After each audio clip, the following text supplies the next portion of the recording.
Showdown Trail, a novel of wagon train days. Written by Louis L'Amour, narrated by Randall Schaefer.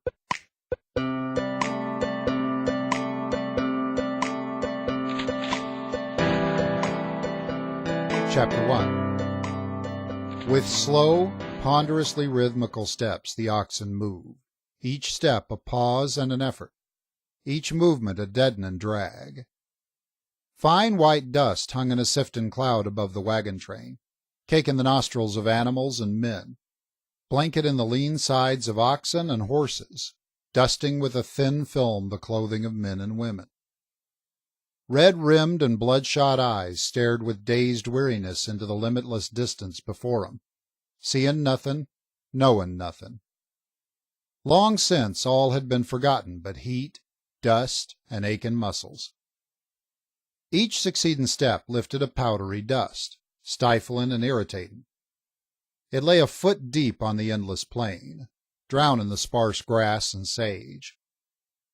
Rock Bannon, riding away from the train and alone, drew in his steel dust stallion and turned in the saddle, looking back over the covered wagons, 16 of them in a long line with some lead horses and a few outriders, yet not one who rode so far out as himself.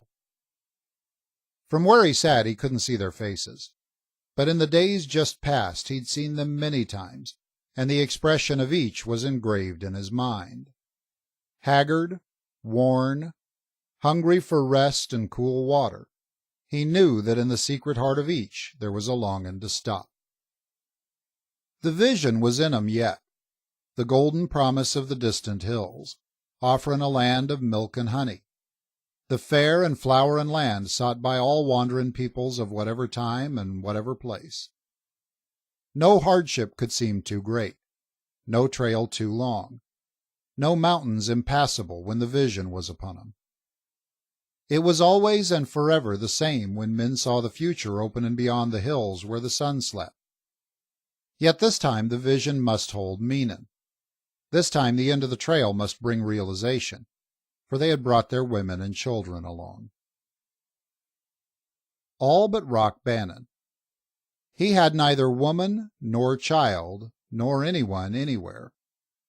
He had a horse and a saddle, a ready gun, and a mind filled with the lore of the trail, and eyes ever fixed on something he wanted, something faint and indistinct in outline, ever distant, yet ever real.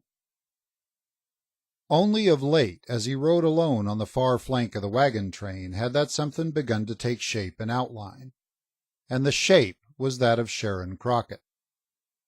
His somber green eyes slanted back now to the last wagon but one, where the red gold hair of Sharon on the driver's seat was a flame no dust could dim.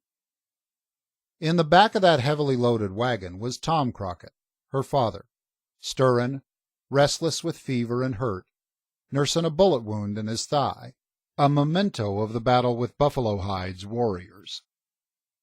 From the head of the train came a long melodious halloo, and Cap Mulholland swung his arm in a great circle, and the lead oxen turned ponderously to swing in the beginning of the circle. Rock touched the gray with his heels and rode slowly toward the wagon train. He was never sure these days as to his reception. Cap's beard was white with dust as he looked up. Weariness and worry showed in his face. "Rock," he said, "we could sure use a little fresh meat. We're all a mite short on rations, and you seem to be the best hunter amongst us." "All right," Rock said. "I'll see what I can do after I get Crockett's wagon in place." Mulholland's head turned sharply. "Bannon, I'd let that girl alone if I were you. No offense intended, but she ain't your kind. I ain't denying you've been a sight of help to us. In fact, I don't know what we'd have done without you, and we're glad you came along. But Sharon Mulholland's another story. Her paw's bedded down now and in no shape to speak." Bannon turned the steel dust sharply. His face was grim and his jaw hard. "Did he ask you to speak to me, or did she?"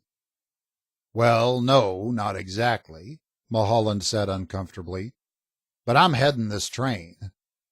"Then I'll thank you to mind your own business." Heading this wagon train is job enough for any man. Any time the Crockett's ask me to stay away, I'll stay. But that's their affair.